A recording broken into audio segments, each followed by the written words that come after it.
Eu quero trazer uma mensagem porque nós estamos num tema novo. Aleluia! Só eu me animo. Você se animar também. Vamos se animar. Fevereiro chegou e não é o mês do carnaval. Não. É o mês da bênção do céu. Uhul! Aleluia! Aleluia! Então nós temos um novo tema. Tarará. Joga aí na tela. E 1, e 2, e 1, 2, 3 e... Que sincronia! Porque sou um discípulo. Aí eu tenho uma pergunta para te fazer. Você já recebeu aquele censo na sua casa do IBGE? Quem já recebeu o IBGE? Já recebeu? Não tem uma perguntinha lá que eles fazem assim, religião? Não é? Aí você vai responder assim, cristão. Eu sou cristão, aí tá, X no cristão. Eu sou evangélico, X no evangélico. Eu sou protestante, que é chique mais, né? Reformador, Lutero, calvinista, arminiano. Ó, a pastora faz faculdade, hein? Se liga nela que ela faz teologia. Aí você pode dizer assim, sou católico. Você pode dizer assim, você pode ir mais profundo, sou assembleiano. Ou você pode dizer assim, sou presbiteriano, bote aí. Sou batista. Sou church. Agora você vai dizer, eu sou church. Eu sou bola de neve. Rapaz, eu ouvi uma piada, mas depois eu conto. Mas eu quero te ensinar um negócio. Quando o IBGE bater na sua casa, ou a sua vizinha, perguntar qual é a sua religião, você é o quê? Qual é a igreja que você congrega? Que a gente diz que é crente, aí o povo pergunta logo, mas é da Assembleia? Ajuda ela, Jesus. Aí você vai dizer assim, você não vai responder, eu sou crente. Você vai dizer assim, eu sou um discípulo de Jesus. Porque crente até o diabo é, né? E a palavra do Senhor diz que ele crê e treme na base quando fala sobre o Senhor. E evangélico é um termo novo. Protestante nem se fala. Foi Calvino que protestou contra a igreja católica. Mas aí muita gente pode dizer assim, mas pastor, eu vou dizer que sou cristão.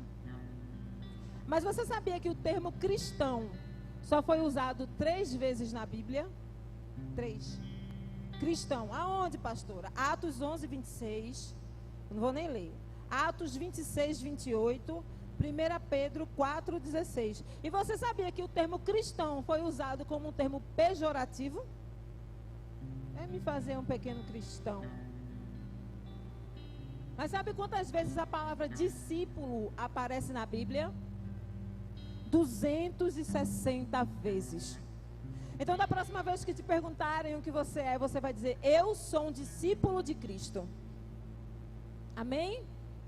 Porque é diferente. Porque sabe o que é um discípulo? Discípulo é alguém que crê em tudo que Cristo disse e faz tudo que Cristo manda. Eita! É forte. Vou até repetir. Discípulo é alguém que crê em tudo que Cristo disse. Tudo, tá? A parte é tudo. Tudo e faz tudo que Cristo manda. É um discípulo. Então, enquanto o mundo prega, você tem que ser feliz, você tem que satisfazer suas vontades, você tem que isso, você tem que aquilo. Jesus está dizendo assim, você tem que me obedecer. Eu juro que eu vou ser boazinha hoje. Porque o maior mandamento, quem sabe os maiores mandamentos, os 2. O nosso lema, amamos a Deus, servimos pessoas, está baseado nos 2 maiores mandamentos. Eu já preguei sobre isso aqui. Inclusive, é algo que a gente vai ter agora, graças à live. Vem mais para cá, né? Eu estou no centro da live. Inclusive, é algo que a gente vai ter. A gente vai ter os nossos recortes da palavra para você ir lá e assistir de novo. Se você faltou o culto, se você achou interessante, se você ficou com dúvida, você vai lá e assiste de novo, você compartilha a mensagem. Mas um dia perguntaram para Jesus qual era o maior mandamento. Jesus disse o quê, Richard? E o próximo? Então, se realmente amamos a Deus, vamos querer ser um discípulo. Diga, eu sou um discípulo. Mas para ser um discípulo, você precisa entender as motivações do coração. Você precisa sondar as motivações do seu coração. O que te faz vir a Cristo? O que te faz querer Jesus? O que te faz andar com Ele? O capítulo 6 de João revela duas facetas de Jesus: a sua divindade e a sua graça. João, o apóstolo do amor, escreveu no capítulo 6 2 milagres, 2 discursos. E pense num negócio difícil eu estudar o capítulo 6 de João. Mas a gente vai fazer isso hoje. Você vai ficar comigo. Você vai querer estudar João. Que lá em João fala de Jesus. Em nome de Jesus, vocês despertam hoje. Eu quero vocês concentrados porque o negócio é muito importante. Gente, isso é a nossa vida, tá bom? Então vamos ler João 6, 26 ao 29. Eu vou começar daí. E hoje é Bíblia, viu? É Bíblia, é palavra de Deus, é Bíblia, é Bíblia, é Bíblia, é Bíblia, viu? João 6, 26 diz assim: Jesus respondeu a verdade. Jesus respondeu: a verdade é que vocês estão me procurando não porque viram os sinais milagrosos, mas porque comeram os pães e ficaram satisfeitos. Não trabalhem pela comida que se estraga, mas pela comida que permanece para a vida eterna, a qual o Filho do Homem dará a vocês. Deus Pai, nele colocou o seu selo de aprovação. Então perguntaram-lhe: o que precisamos fazer para realizar as obras que Deus requer? E o 29, para finalizar, diz: Jesus respondeu: a obra de Deus é esta, crer naquele que Ele enviou. Fecha os teus olhos aí onde você está. Paizinho, nós te amamos, Senhor. Sim, Senhor, nós precisamos da Tua voz, Senhor. Porque se a minha voz ecoar nesse lugar, nada vai acontecer. Mas se a Tua voz ecoar nesse lugar, as vidas serão transformadas. Senhor, liga o nosso coração no Teu coração agora. Liga a nossa mente na Tua mente agora, Jesus. Ah, Pai, atrai-nos ao Senhor, dás-nos sabedoria do alto. Espírito Santo, passeie em nosso meio enquanto a Tua palavra é pregada. Porque a Tua palavra nunca volta vazia. Antes ela faz tudo o que lhe apraz, Senhor. Então, Paizinho, no nome de Jesus, fala conosco, fala conosco. Tem misericórdia de mim, que sou pecadora, que vou perecendo, que não mereço estar aqui nesse lugar, mas que pela Tua misericórdia estou aqui pregando a Tua palavra. Então, me faz lembrar tudo aquilo que o Senhor já me falou e que eu não me esqueça de nenhum tio e nenhuma vírgula. No nome de Jesus, amém. Ah, se você abrir o capítulo 6 do Evangelho escrito por João, você vai ver uma narrativa bem comprida, porque são 57 versículos, se não me engano. A primeira narrativa se encontra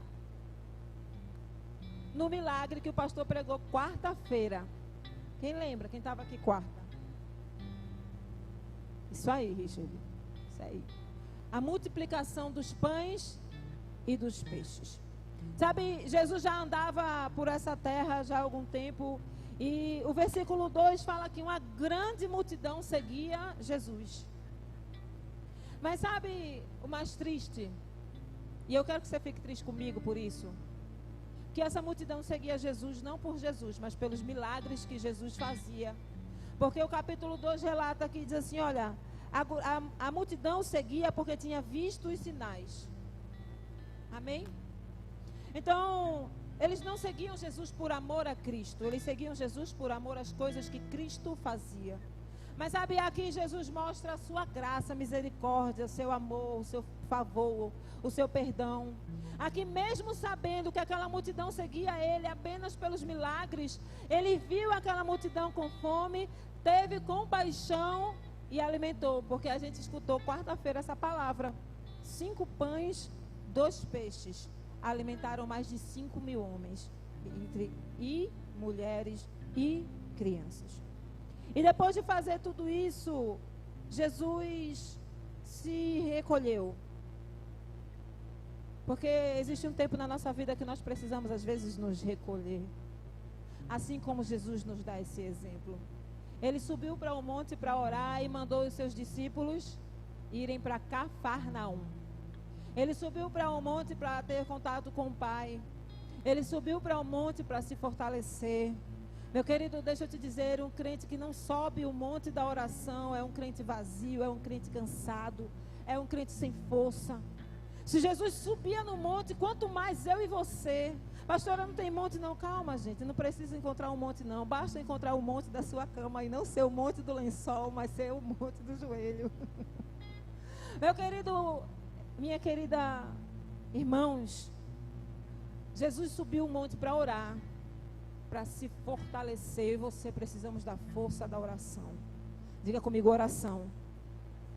Enquanto Jesus orava, seus discípulos estavam aonde? No barco, indo para Cafarnaum. Escuta, entenda a história.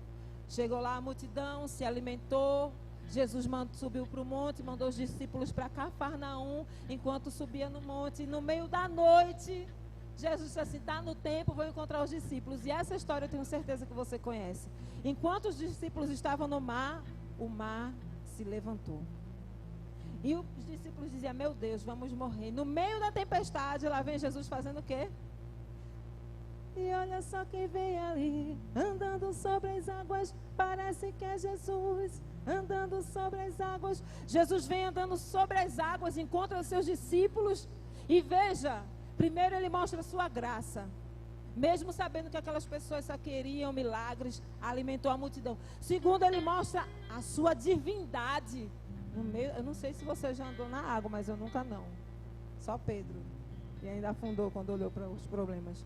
Então Jesus caminha sobre o mar e chega lá em Cafarnaum. Mas lembra que tinha uma multidão perseguindo Jesus? O povo dormiu na beira da praia. Esperando o quê? Você imagina o que é que o povo estava esperando na beira da praia? O café da manhã, minha gente. O povo não queria Jesus.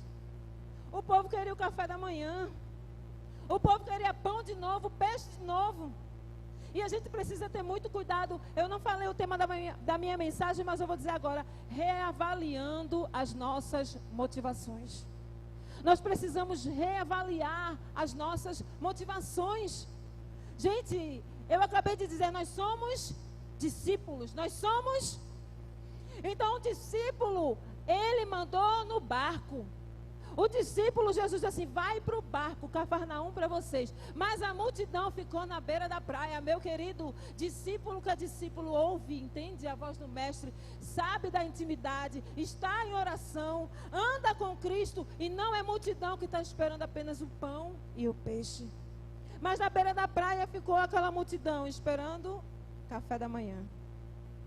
Então, quando Jesus chegou lá do outro lado, porque andou pelas águas, o povo não estava esperando, porque tinha ficado um barquinho. Os discípulos tinham ido no barco, eles tinham visto, o barco que tinha sobrado estava lá, Jesus não tinha entrado no barco, cadê Jesus? Cadê Jesus? Correram para Cafarnaum, porque alguém bateu com a língua nos dentes que Jesus estava lá. Só que tem uma fase da vida que Jesus começa a fazer uma separação. Existe um momento das nossas vidas que Jesus dá um discurso. E aí naquele momento Jesus chega em Cafarnaum e vai para a sinagoga para ensinar a palavra. E ali ele fala a palavra tão famosa, de uma música tão famosa que você conhece, que diz assim: Tu és o pão do céu, o Deus Emanuel, enche-me, enche-me até transbordar. Tu és o pão do céu, o Deus Emanuel, Enche-me. Para onde iremos nós? Na verdade, essa música tem um erro teológico, porque não é para onde, é para quem iremos. Porque a gente não está à procura de um lugar, nós estamos à procura de uma pessoa chamada Jesus. Porque hoje de manhã, enquanto nós falávamos no Connect sobre o céu, falávamos que o céu tem ruas de ouro, muros de cristal, rios de cristal. Mas eu me lembro de ter dito que as ruas de ouro vão existir porque vai ser nada. Porque o mais importante vai ser a presença do nosso Deus. Então não é para onde nós iremos, é para quem nós iremos. É para quem nós clamaremos, para quem nós oraremos. Então as pessoas começaram e chegaram em Cafarnaum e Jesus disse assim, está na hora de ensinar algumas coisas para esse povo. E ele começou a pregar, e aí a partir do 22 ele começa a falar que ele era o pão do céu. Porque Jesus começa a dizer assim, olha, no 27, não trabalhe pelo alimento que se perde, mas pela comida que permanece para a vida eterna. O alimento que o Filho do Homem vos dará, pois Deus, o Pai, colocou o selo sobre ele. Deixa eu traduzir o que Jesus estava dizendo. Ele olhou para aquela multidão procurando café da manhã, pão e peixe novamente e disse assim, ei, vocês estão correndo atrás de mim porque vocês querem pão, vocês estão correndo atrás de mim porque vocês querem peixe, vocês estão correndo atrás de mim porque vocês querem cura, vocês estão correndo atrás de mim porque vocês querem milagre. Ei, essas coisas vão acabar, mas o pão que eu tenho para oferecer, ei, esse nunca vai acabar, porque o Pai colocou um selo sobre mim chamado Espírito Santo. Então Deus disse para eles, e aí eles perguntaram para Jesus, então o que é que a gente faz para realizar essas obras que o Senhor está nos dizendo? Se a gente não precisa trabalhar pelas coisas que perecem, o que é que a gente faz? Ele responde, a obra de Deus é crer naquele que Ele enviou. Qual é a tua obra, meu querido? É crer em Jesus. Sabe, Jesus, ele dá a resposta tão simples para mim e para você. Ele olha e quando alguém pergunta para ele quais são os maiores mandamentos, ele diz, olha, simples, simples, simples. Não complica não. Amar teu Deus com toda a tua força, teu entendimento, tua alma, teu coração. Aí ele diz assim, o outro é mais simples ainda. É simples, né? O segundo? Olha, eu vejo risos aí assim, ó. O segundo, amar o teu próximo como a ti mesmo. Jesus disse assim, simples. E aí os judeus, os saduceus, os fariseus, ele estava na sinagoga, não esqueça, começaram a perguntar, vocês estão me entendendo, né? Começaram a perguntar, o que é que a gente faz, o que é que a gente faz? Ele disse assim, crê naquele que ele enviou. Quem foi que o Pai enviou? Jesus. Quem foi que o Pai enviou? Jesus. Qual é a obra que você deve fazer? Crer em Jesus. Meu Deus, pastora, pensei que era uma coisa mais difícil. E aí aqueles saduceus, fariseus, não contentes com a resposta de Jesus, perguntaram assim, tá certo, a gente vai crer no Senhor. Agora faz alguma coisa para a gente crer, sabe por quê? Porque Moisés lá no deserto nos deu o maná. Essa história, esse diálogo é forte, né? Esse diálogo é forte, igreja. Jesus sabe com quem? Com o religioso.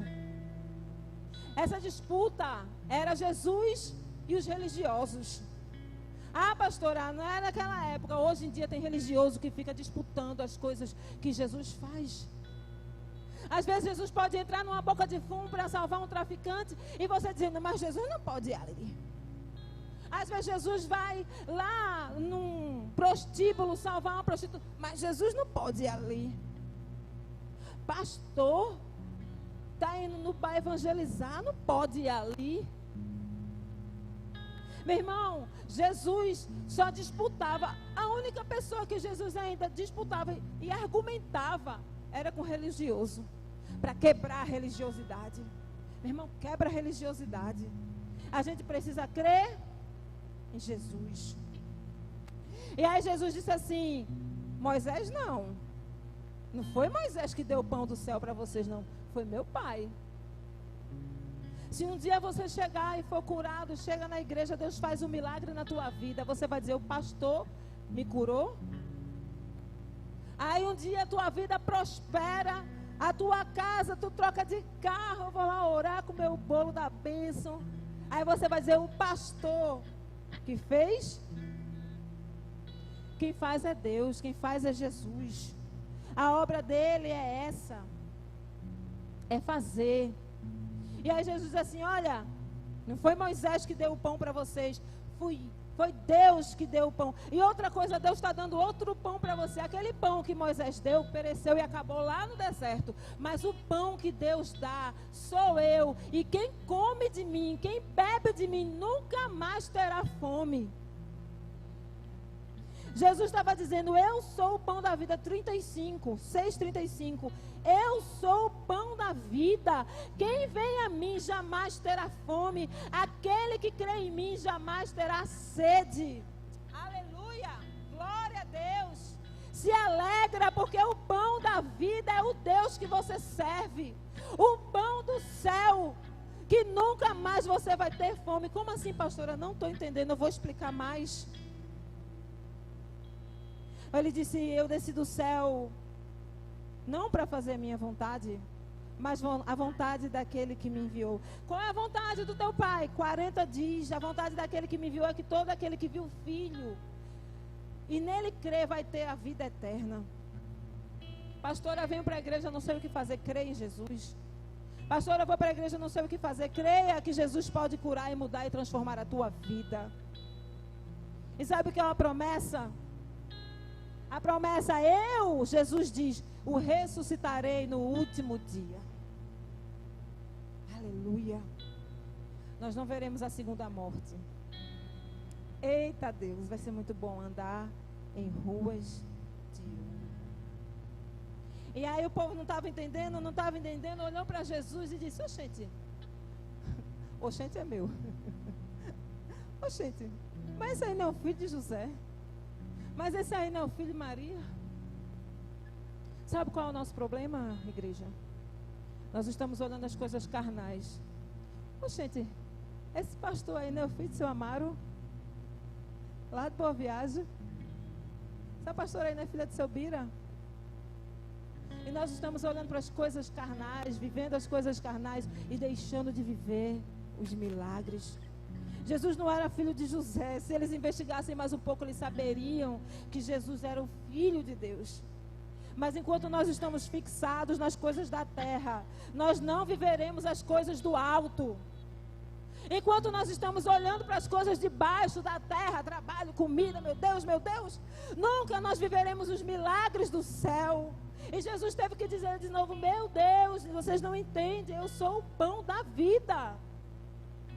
Porque todo mundo que comeu do maná, que Moisés, orando a Deus, Deus mandou, está tudo morto lá no deserto.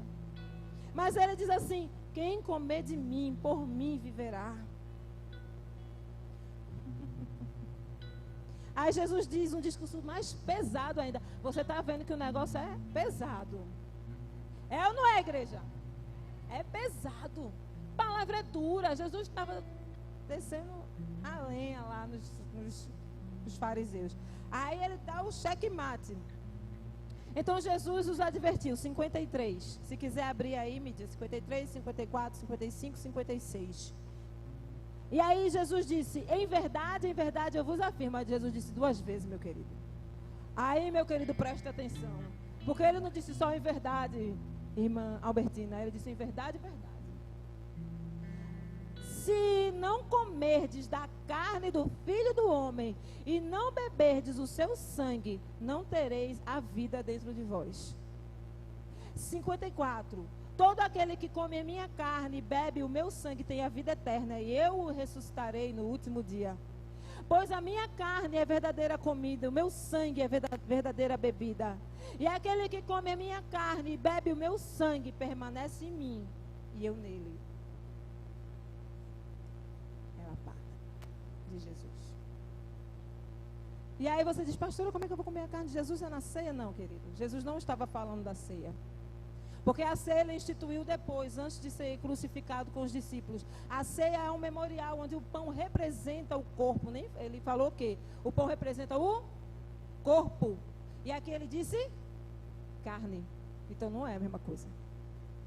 O que é que Jesus estava dizendo, pastor? Eu pensei que era ceia. Quando eu li, toda vez que eu li João 6, eu pensei que era ceia. Jesus está dizendo que aquele que de mim se alimenta, por mim viverá.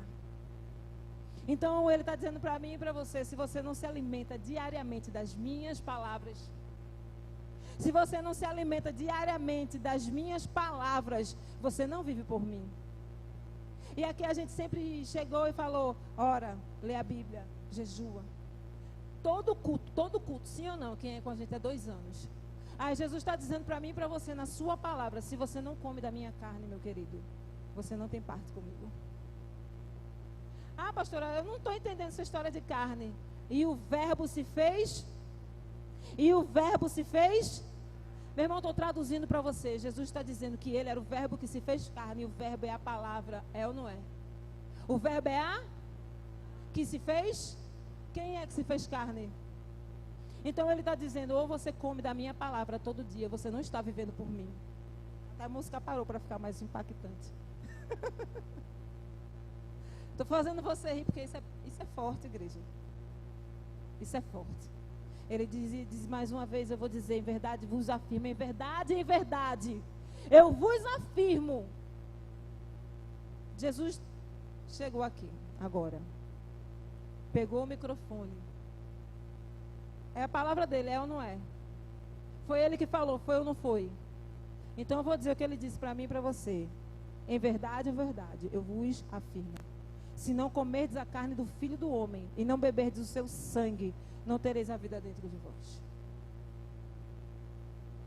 Ai, meu Deus. Nós precisamos todo dia nos alimentar da palavra de Deus. Nós precisamos todo dia entrar e... por que comer? Por que comer? Porque quando a gente come, se mistura com a gente, se torna um. É ou não é? Porque você fica vendo que você comeu. Você jantou hoje. Você não está vendo que você jantou hoje. Não está. Fica tão misturado em você que é um com você. E se torna um com você. Então Jesus precisa estar tão misturado com você a ponto de se tornar um com você. Essa é a oração dele, João 21, para que nós sejamos um, assim como eu, o Pai, somos um. Beber do sangue, pastora,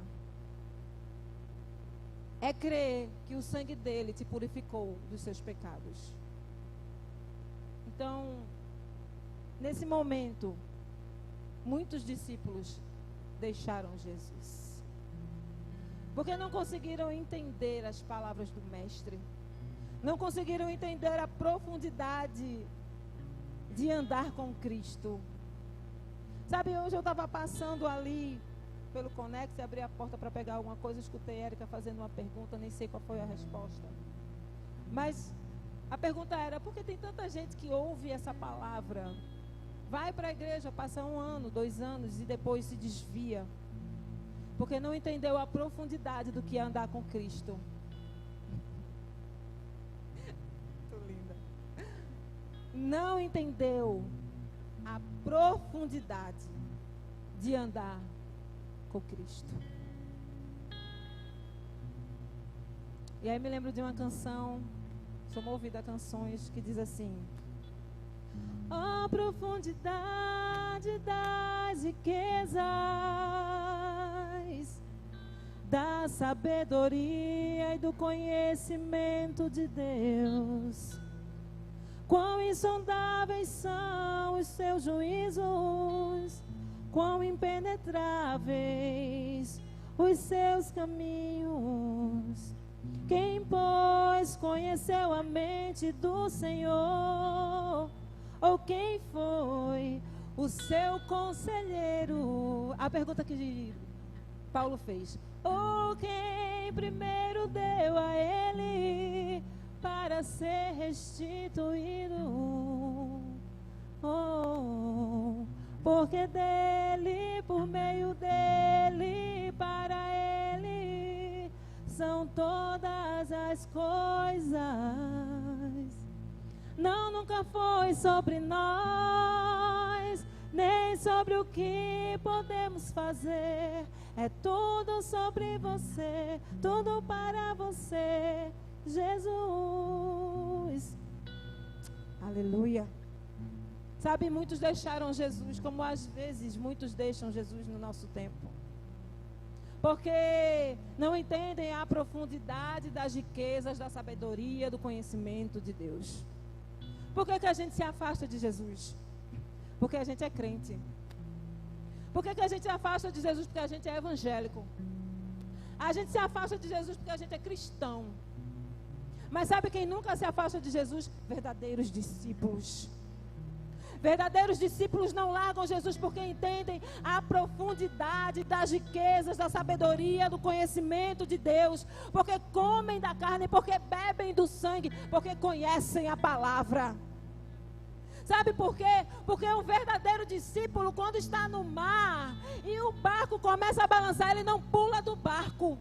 Ele espera Jesus chegar. Meu querido, eu estou dizendo para você, está passando o barco, balançando, a tribulação, o problema, a perseguição, não pula do barco, Jesus vai chegar. Aleluia. E aí Jesus olhou para os seus discípulos, os mais chegados, 12, e disse assim: vocês querem me deixar? Está pesado hoje? Calma, igreja, vai melhorar. Vai melhorar na ceia. E aí Jesus olha para os 12, porque a palavra é: quem quiser. Quem conhece esse versículo? Quem quiser me seguir. Jesus diz assim: peraí, vou botar uma faca no seu pescoço para você me seguir agora. Ele diz assim: quem quiser me seguir. E aí ele olha para os 12 e diz assim: vocês querem ir embora também? Com esses trocentos? Querido, querida, Jesus não está preocupado com quem vai. Jesus está preocupado com quem fica do lado dele. Se foi, Jesus deixa ir. Não se importe com quem não está aqui, importe-se com você. Com a palavra que você está recebendo, com o alimento que você está recebendo. Se importe em entender as profundidades da riqueza, da sabedoria, do conhecimento de Deus. E aí Pedro, sempre Pedro, né? Eu acho que eu seria Pedro. Você seria quem? Eu seria Pedro, com certeza falaria um monte de besteira, mas seria apaixonada por Jesus. Aí Pedro disse: para quem nós iremos? Ei, para quem você vai? Ai, tá difícil, pastora, para quem você vai? Ah, pastora, a senhora não conhece a minha história, nem quero conhecer, mas para quem você vai?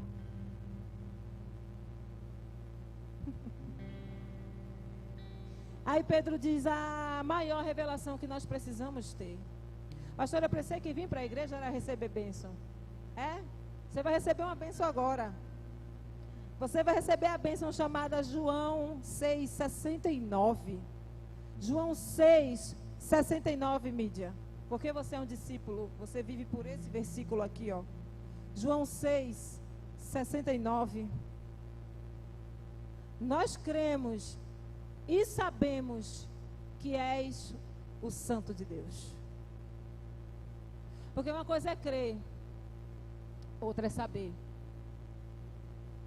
Porque uma coisa é crer, outra é saber. Porque crer até o diabo crê, né? Mas saber, ele sabe de nada, inocente. Mas a gente crê e sabe, amém?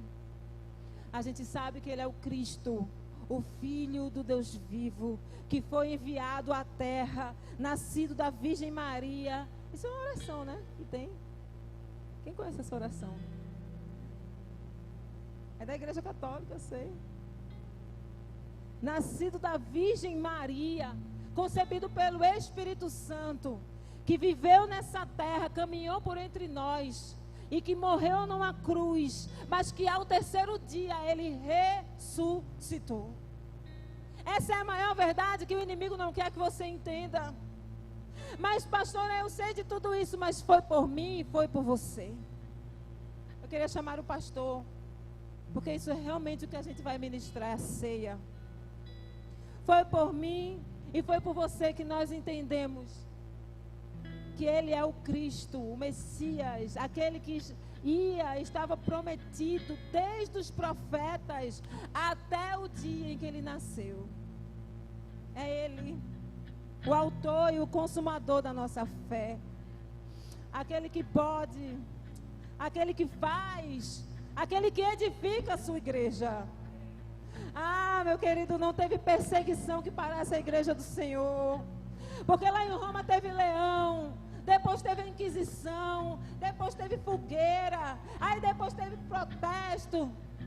E hoje em dia a gente é perseguido, mas ninguém nunca conseguiu matar a palavra do Cristo, Filho do Deus vivo. E ninguém nunca vai calar a igreja. Ei, Satanás não tem poder contra a igreja do Senhor, porque as portas do inferno não prevalecerão contra nós, a igreja de Cristo. Aleluia!